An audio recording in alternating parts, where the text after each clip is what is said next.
আসসালামু আলাইকুম বন্ধুরা, কেমন আছেন? আশা করি সবাই ভালো আছেন। বন্ধুরা, আজকে অত্যন্ত গুরুত্বপূর্ণ একটি ভিডিও নিয়ে আপনাদের সামনে হাজির হয়েছি। আমাদের প্রত্যেকের হাতে হাতে যেরকম মোবাইল ফোন আছে, তো এই মোবাইল ফোন চালাতে গেলে আমরা চালাই ইন্টারনেট দিয়ে। সেই ফোনে নেটের গতি বাড়ানোর উপায়টা কি? গ্রামে গঞ্জে গেলে একেবারে যা তা অবস্থা, মানে কোনো রকমে ঘুরে 2 দাগ আসে, 3 দাগ আসে, নেট ঠিকভাবে ব্রাউজিং করা যায় না। এই সমস্যা থেকে আমরা কিভাবে সমাধান হতে পারি, মানে সমাধান পেতে পারি, এই বিষয় নিয়েই আজকের আলোচনা। তার আগে অনুরোধ করবো বন্ধুরা, অবশ্যই আমার চ্যানেলটি সাবস্ক্রাইব করবেন। ও হ্যাঁ, আমার পেজটিতে অবশ্যই কিন্তু একটু ফলো দিয়ে রাখবেন এবং কমেন্টস করবেন, এবং কোন ধরনের ভিডিও আপনারা চান সেটি আমাকে জানিয়ে দিবেন। তো চলুন আমরা জেনে নিই যে ফোনের ইন্টারনেটের গতি বাড়ানোর উপায়গুলো কি।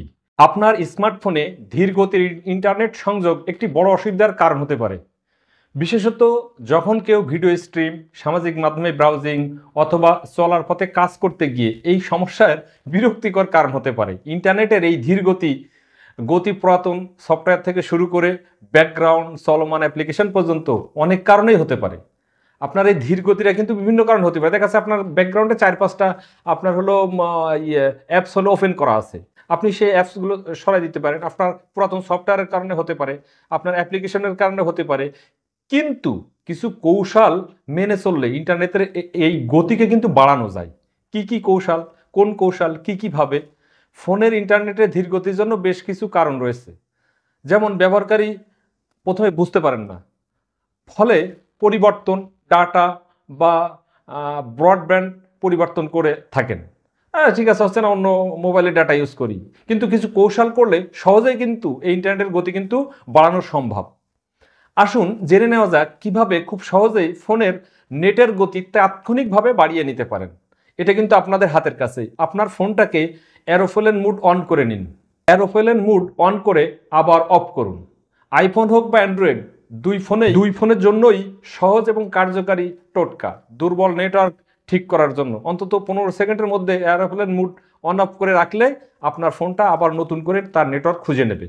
এরপর অফ করলে আপনার মোবাইল টাওয়ার খুঁজে বের করার কাজ শুরু করে দেবে। এইভাবে কিছুটা হলেও এই দুর্বল নেটওয়ার্ক ইস্যু আপনার মিটবে, অন্তত অনেক সময় পর্যন্ত ভালো সার্ভিস দিবে।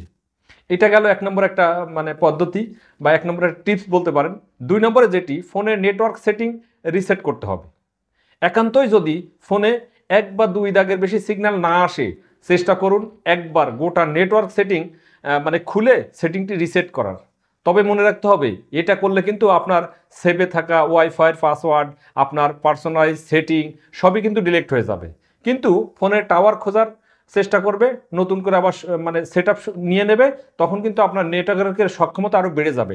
তখন আপনার ইন্টারনেট ব্রাউজিংটি আরও দ্রুতগতি মানে সম্পূর্ণ হবে বা চলে আসবে, তখন আপনি আরও ভালোভাবে ব্যবহার করতে পারবেন।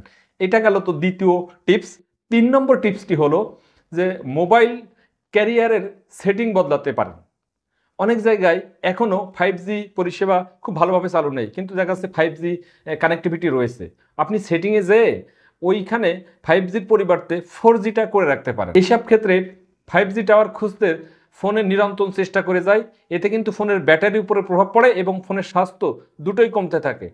সব সময় মানে ক্যারিয়ার সেটিংয়ে বেস্ট কমিউনিকেশনটাই হলো রাখবে। সফটওয়্যার আপডেটের মাধ্যমে ফোনকে আপডেট রাখুন। সফটওয়্যার যখনই হলো আপডেট চাইবে তখনই সেই সফটওয়্যারকে দ্রুত আপডেট করুন, তাহলে ওই সকল সফটওয়্যার ব্যবহার করতে আপনার ইন্টারনেটে অনেক সুবিধা হবে। এরপরে অ্যারোপ্লেন মুড অন অফ করেও লাভ না হলে ফোনটিকে রিসেট করুন। ফোন রিসেট হলে অনেক সময় টাওয়ারজনিত সমস্যা প্রাথমিকভাবে কেটে যায়, সিগন্যাল স্ট্রেংথ বেড়ে যায়, ফোনের অনেক বেসিক সমস্যা রিসেট করলে মিটে যায়। অনেক সময় ফোন স্লো হয়ে গেলে বা হ্যাক হয়ে গেলে ফোনকে কিছুক্ষণ অফ রেখে আবার অন করা উচিত। এতে ফোনের নিজস্ব সফটওয়্যার নিজেই রিবুট হয়ে যায় এবং ইন্টারনেট এই ধীর গতির সমস্যাটাকে আপনার রিসেটে প্রস্তুতকারী সংস্থার কাছে পাঠিয়ে দেয়। এরপরে সর্বশেষ যে টিপসটি এখন আপনাদের সামনে প্রদান করব, সেটি হচ্ছে যে আপনার মোবাইল ফোন যদি অনেক দিন পুরাতন হয়, তাহলে সিম ট্রে খুলে সিম কার্ড একটু নরম কাপড় দিয়ে ভালোভাবে মুছে নিন। মুছে নিয়ে তারপরে সেটি নতুনভাবে এই সিম কার্ডটি আবার লাগান। একদম লেটেস্ট 5G সিম ব্যবহার করবেন।